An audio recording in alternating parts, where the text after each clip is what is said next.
Water Committee will come to order, please. Welcome, everyone. First order of business is, are there any bill introductions? Seeing none. Today, I open the hearing on House Bill 2480, and I will allow Chris then to give us a brief on the bill.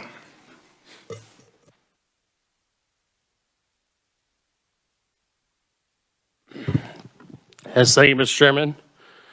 Committee, House Bill 2480 would allow financing from the Public Water Supply Loan Fund for public water supply system infrastructure projects that acquire water through a water transfer.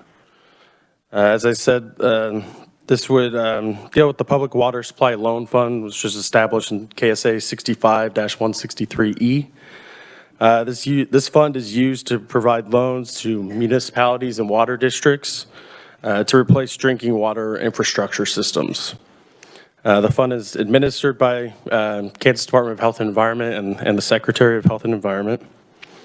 And for a project, there's a definition, and that includes any acquisition, construction, reconstruction, improvement, equipping, rehabilitation, or extension of all or any part of a public water supply system. However, under current law, that excludes any project that's related to the diversion or transportation of water acquired through water transfer. A water transfer is the diversion and transportation of water in a quantity of 2,000 acre-feet or more per year for beneficial use at a point of use outside of a 35-mile radius from the point of diversion. So what this bill would do, House Bill 2480, would eliminate that restriction found in the definition of project. The effect being it would allow money from the Public Water Supply Loan Fund to be utilized by municipalities for public water supply system projects related to a water transfer or using water acquired through a transfer. And with that, I'd be happy to stand for any questions. Committee, do you have any questions for the reviser? Seeing none. Thank you, Chris. We'll move on to our hearing. I was just informed that the mayor and the city manager of Russell, they've had a COVID outbreak, and they have elected not to travel. So those will be converted to written only. So now we're down to the city of Hayes, and I'm going to ask Representative Wassinger to introduce those that have come to speak to the committee. Thank you. Thank you, Mr. Chair, for hearing this. We appreciate it. I'm Barb Wassinger, District 111th District, and that includes Hayes. Today, it's my pleasure to introduce the mayor of Hayes, Mason Reuter. He has been a part of my family, best friends with my youngest son for years. So it's a great honor for me to have the mayor of Hayes be such an upstanding young gentleman. Please, I introduce Mason Reuter, mayor of Hayes. Welcome to the committee, sir. Thank you very much, Chairman Highland and fellow members of the House Water Committee. Thank you, Representative Wassinger. I wanted to first extend the regret from John Quinde, the city manager of Russell, and Jim Cross, the mayor of Russell. They do wish they would have been here today. Just wanted to express that regret for them. So I wanted to go over just a few talking points real quick about the HB 2480 as it pertains to us. So the HB 2480 amends KSA 65-163D, which outlines project eligibility for the Kansas Public Water Supply Loan Fund. The Kansas Public Water Supply Loan Fund provides low-interest funding for public water supply projects, and federal infrastructure dollars will be distributed via that fund. There's currently a prohibition on utilizing the fund for projects following the water transfer process as outlined in current state statutes. Hayes and Russell are developing water rights on a property they own in Edwards County, as they have for many, many years. And this project will provide a long-term sustainable source of water to a growing region with an over $2 billion growing annual economic output. This project will follow the water transfer process and is currently in that process now.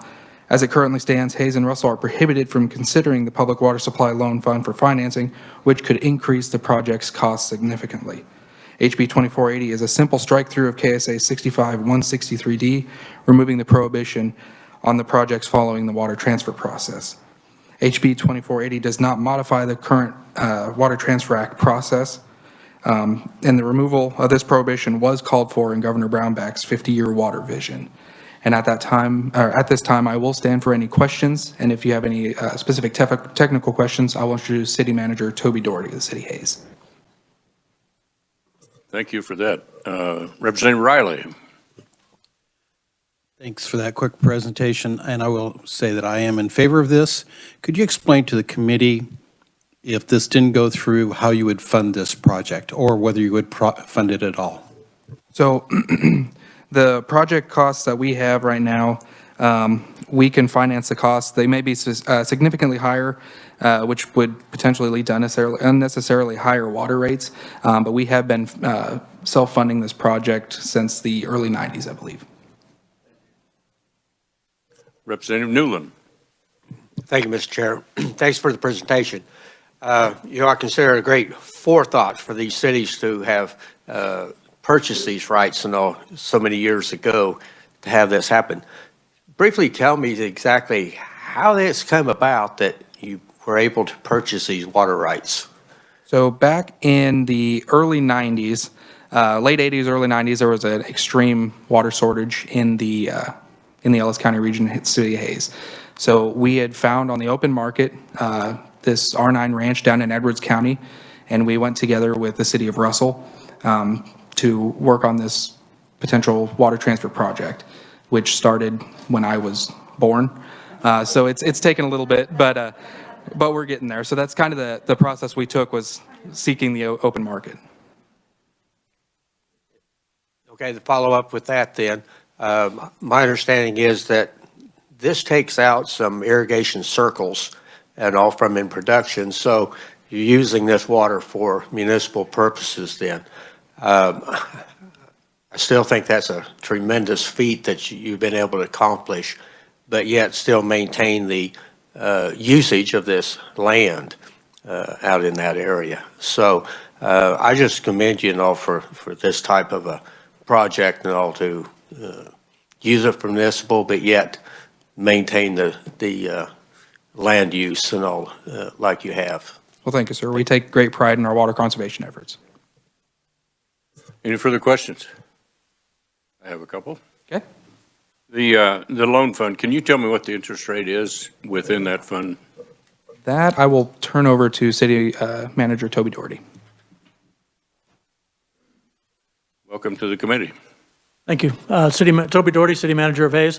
I believe that rate is variable, so I don't know if I could speak to what it is currently. I know Tom Stiles is here with KDHE. He may be able to speak to it. Mr. Stiles? Mr. Chair, it's last year rate was 1.3%. 1.3.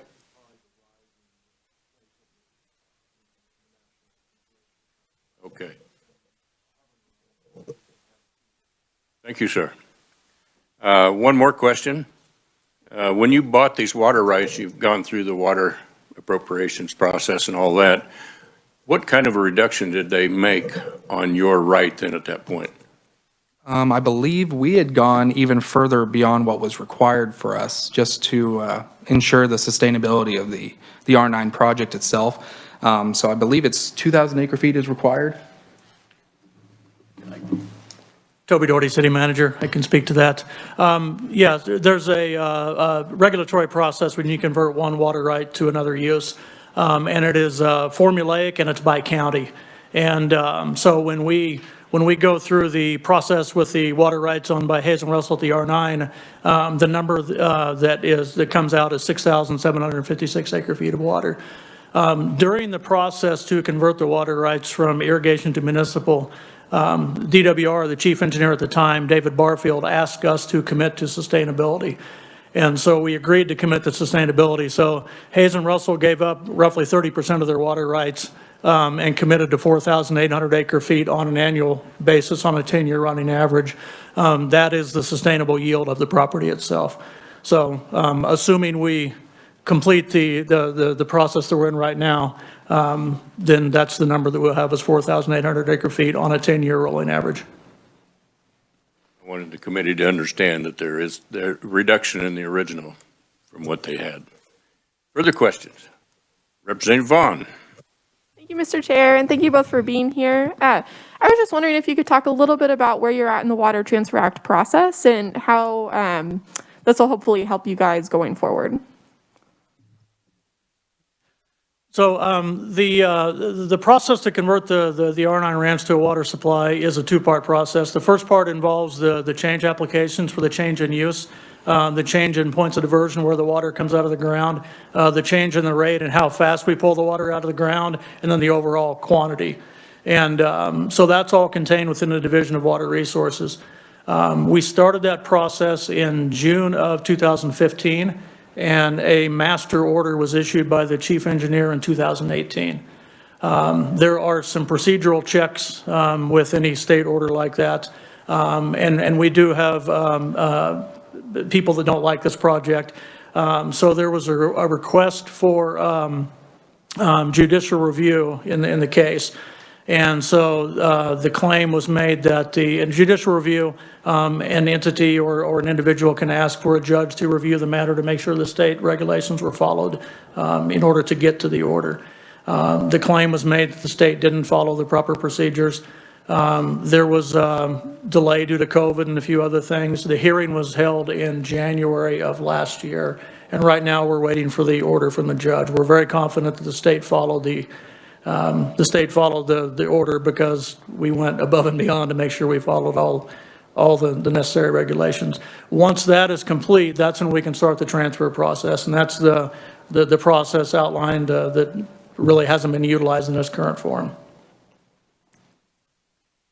Thank you. And just to follow up on that, is that the panel that follows that? And can you talk a little bit about what's involved with that? Thank you. Yeah, so there is a three-person panel comprised of the secretary, KDHE, or the director of the Division of Environment, if the secretary chooses, the head of the Kansas Water Office, and the chief engineer of the Division of Water Resources.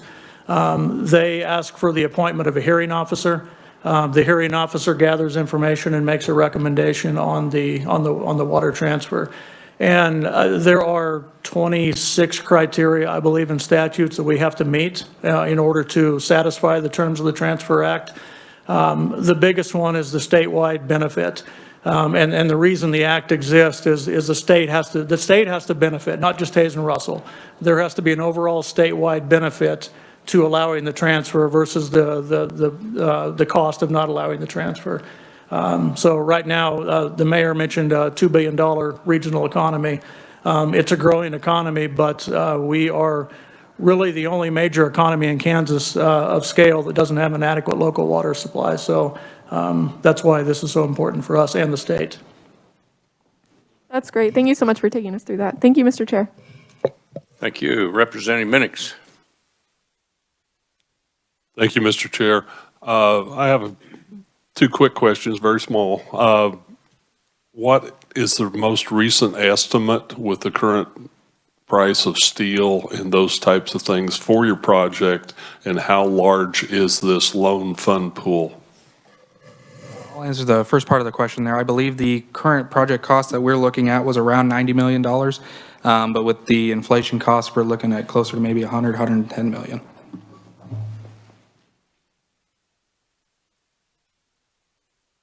Mr. Stiles, can you?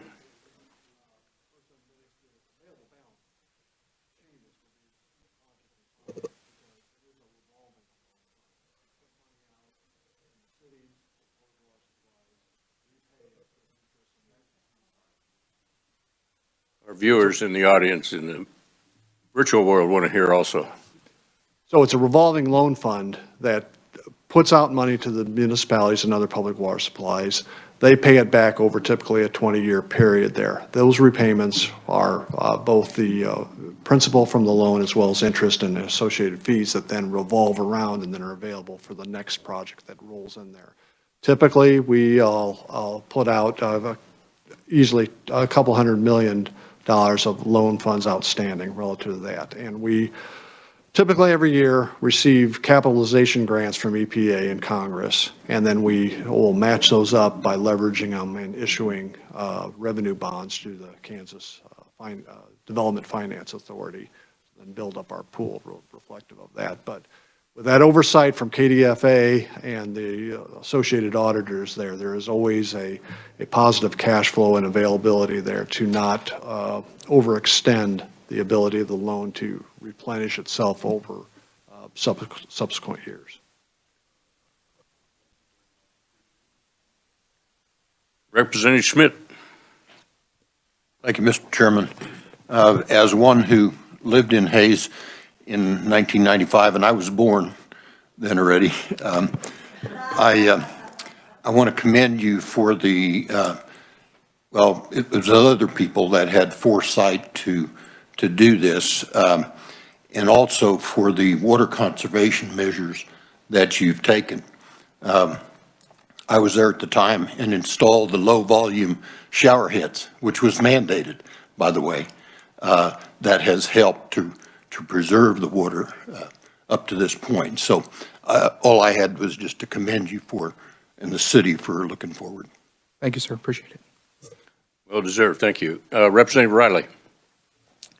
Yes, thank you. Can you give the committee a little idea of what this project looks like as far as will it be 24-inch pipe, 2 foot below the ground? Will you have some pumping stations along the way? That'll be above ground? Are you going across ground that's going to be grazing ground or farm ground? Give us a little idea of the physical looks of this project. Representative, right now, I believe we are looking at a 20 to a 24-inch pipe. We want a pipe that's sized. So the water rights in the master order are scaled based off of population growth in the region. So right now, we couldn't tap the entire 4,800 acre feet unless we have substantial growth in the region. But we don't want to invest $90 million and not utilize it. So we would have a minimum supply coming from the R9, scalable. So we wanted to build a pipe big enough to where it isn't too big, but it wouldn't handle any pressures moving forward to full amount. So that number rests around 20 to 24 inches. And so my understanding from our engineers is, I believe that the R9 is 180 foot higher in elevation than where the terminus of the water is going to be in the well field at Shin Shin. And that's where Russell and Hayes will both get the water delivered from. So once we get out of the Arkansas River Valley, it can siphon all the way to Shin Shin with some regulating stations. In future years, as you ramp up the pressures to try to get the full utilization through the pipe, I think you would be looking at some pressure stations. As for the route, one of the criteria we have to solve with the Water Transfer Act is to prove that we actually have a feasible plan in place to enact the project. So we do have a pipeline routing study that shows that we can get the water from the ranch to Hayes on public property through public right-of-way. Now, whether we want to do that or not, we don't know. We may choose to go like the gas pipelines and the oil pipelines and the energy transmission lines, maybe try to go across country and negotiate with private landowners for easements on their property. That's something we will probably get more into as the project progresses, but we just haven't fully made a determination on that. So in other words, will you be underground or not? Yes, yes, it will be underground. I think the only spot where it may not be allowed to be underground is there's certain stream crossings where they may require above grade, but everything else will be underground. And so therefore, you're really not going across any pastures or any ag land that people are farming, anything like that. Is that correct? No, only if we were able to negotiate that. And it would be a temporary disruption and then just an access easement in case there was a break or something like that. But it'll be buried infrastructure just like a gas or an oil pipeline or an electric transmission line. Representative Newland. Thank you, Mr. Chair. One of you mentioned you have had a little bit of blowback and all on this project. Can you briefly describe what that was? There are people in the area that don't like the project, that don't like the idea of developing water rights that are currently irrigation and pumping them to Hayes and Russell. And I can't explain their position other than they don't like it. As the mayor mentioned, Hayes bought this property on the open market in 1995. It was at the time the largest contiguous tract of property for sale that had associated water rights. A year later, Russell bought an 18% stake, and we've been partners ever since. There is local opposition to the project, but I'm not sure exactly what the basis of that is. Hayes and Russell own the water rights. They're following the same statutes and regulations that everybody else has to follow that owns water rights. They're actually going above and beyond to limit sustainability, which is not required by Kansas water law. And you know, right now we have removed all of the irrigation infrastructure from the property. It's been planted back to native grass. So we have roughly 7,000 acres of native grass in various stages of development. Our plan is to use it for cattle grazing, and we've opened up discussion with Wildlife Parks and Tourism about some sort of public access, because past water supply, that was the #1 goal of the Hayes and Russell governing bodies, was public benefit for the property. Okay, thank you. Representative Vaughn. Thank you, Mr. Chair. And I think the mayor mentioned this in his testimony. I just wanted to confirm that part of the benefit of doing this now is that you believe the infrastructure dollars from the federal government will go through the revolving loan fund. So it would be a beneficial time to take advantage of that opportunity. Yes. Okay. Thank you. Representative Schmidt. I just want to add that there's opposition now. There was opposition in 1995 too. Quite a bit, as a matter of fact, but I think now, looking back, it was good foresight, and you may have the same thing in a few years after this as well. Thank you. Further questions? Any online? None. Thank you both, gentlemen, for coming. We appreciate it, your testimony and answering all the questions. Thank you very much. Representative Wassinger, would like to make a statement? Mr. Chair, thank you so much. I want to point out something that it's hard to tell you all the wonderful things that the city of Hayes has done. I was a city commissioner and mayor for 8 years. I saw what happened. My father-in-law was a city commissioner back in the 60s. From the 60s and probably before that, the city of Hayes has been looking for a sustainable water source. So when I hear people say they've not done anything, they're just trying to transfer water, I beg to differ. It's been going on since the 60s. I think that the city manager probably has a full file cabinet of all the studies that we've done. But here's the thing I wanted to tell you. Average water use per capita in the state of Kansas is 140 gallons a person per year. In the city of Hayes, in 1983, per capita, it was 180 gallons per person. Today, I should say the latest they've checked, 2020, the city of Hayes uses 90 gallons of water per capita.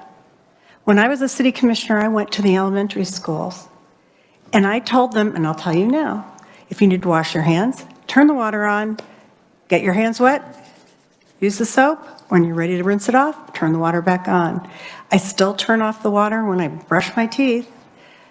It is a part of a way of living in the city of Hayes, and we really ask for your vote on this, so thank you. Thank you, Representative, and those last comments we are going to spread across the state as well. The time has come. Next on our agenda, we have in your written folder, you have a proponent written testimony from Sarah Chenoweth from the League of Kansas Municipalities, written only. Does anybody else wish to testify at this time?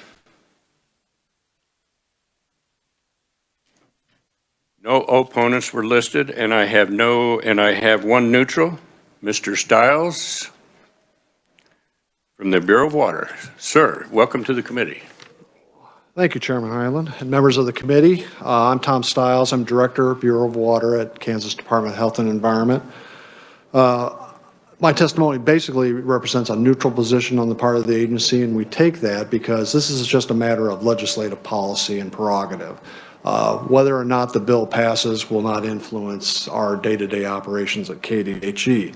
It's essentially a policy matter. So let's embrace it or look at it from the policy perspective. As the committee has just discussed, in 1993, up to that point in time, there's only been one water transfer in the state. That was Water District 1 in Johnson County, diverting water from the Missouri. In the aftermath of that incident and process, the legislature, at the behest of the Kansas Water Office and the Kansas Water Authority, overhauled the Water Transfer Act embedded in KSA 82A 1501. That was in 1993, and it was a long and contentious debate within the legislature over how water transfers were to be defined and treated. In the end, it came out that they'd be treated as moving more than 2,000 acre feet, more than 35 miles. In 1994, the legislature created the Public Water Supply Loan Fund, what we would call the Drinking Water State Revolving Fund, or the Drinking Water SRF. And on the tails of the debate of 1993, the legislature chose to create essentially a disincentive for potential project sponsors to utilize the SRF as a means to facilitate water transfer. So they put the prohibition in the statute as described there in the bill. There's never been a water transfer in the past 25 years in the aftermath of that. But in the course of looking at that and through the Governor Brownback's 50-year vision for long-term water supply, the issue arose again as a call for removing that prohibition. And through that extensive public engagement process, that recommendation stood up and wound up continues to be in place within the governor's vision that's shepherded by the Kansas Water Office. So within the vision, it just called for eliminate statutory prohibition on the use of the drinking water SRF funds for water transfers and identify other state policies that unnecessarily limit transfers. This was done with an eye toward letting and permitting cities and public water supplies be able to carve a path to secure their future and to remove institutional barriers from accomplishing that.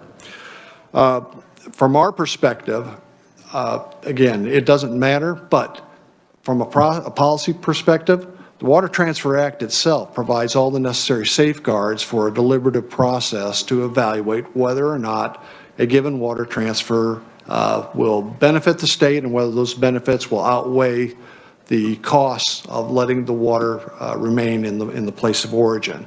There are sufficient safeguards there to ensure that the proper perspective is done with the necessary conservation practices and plans put in place that are being implemented and being effective, as well as due consideration for all their economic and social and environmental impacts of the water transfer and engaging all that.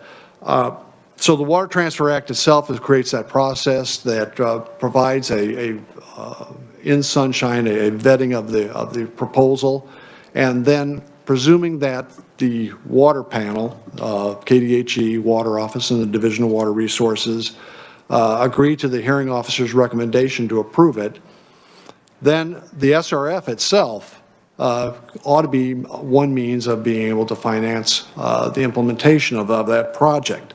Loan, and again, it's a loan. The state is not out any money. KDHE's own resources can easily accommodate an SRF loan for just this new additional category of potential projects without needing any increase. It has no net impact to the state's treasury or revenues. It does impact local economies because they have to repay the loan, and they'll have to do it through their rate structure for what they charge their citizens for water.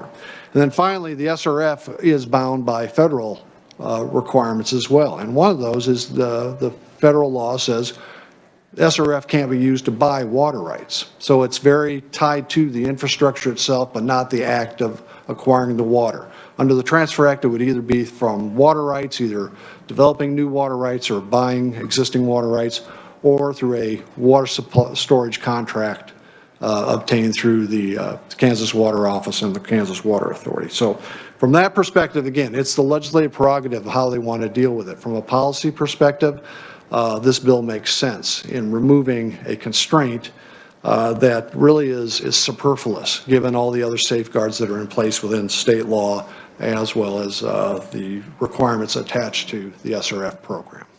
I'll stand for any questions, sir. Thank you. Thank you for your testimony. Representative Riley. Thank you, Mr. Chair. So you brought up a little bit of history there. So does that mean that by opening up this bill that we're also opening up some other things as far as maybe back to Johnson County, back to maybe southwest Kansas, some other things that are on the horizon here that would open up some transfers there, or do you see any of that?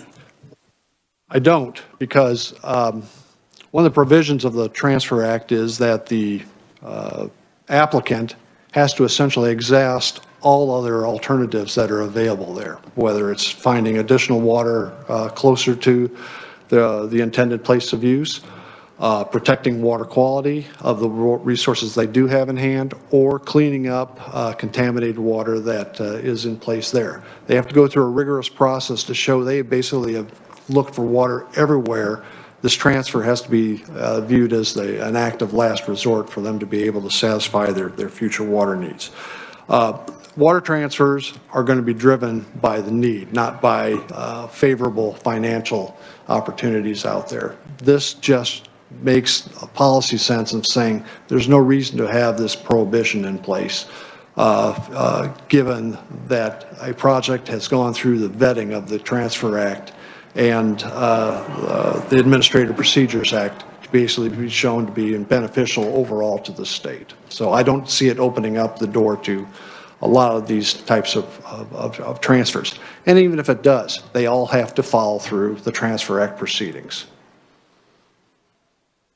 Further questions? Seeing none, Mr. Stiles, thank you for your testimony and thank you for coming. Thank you. I see no further testimony listed.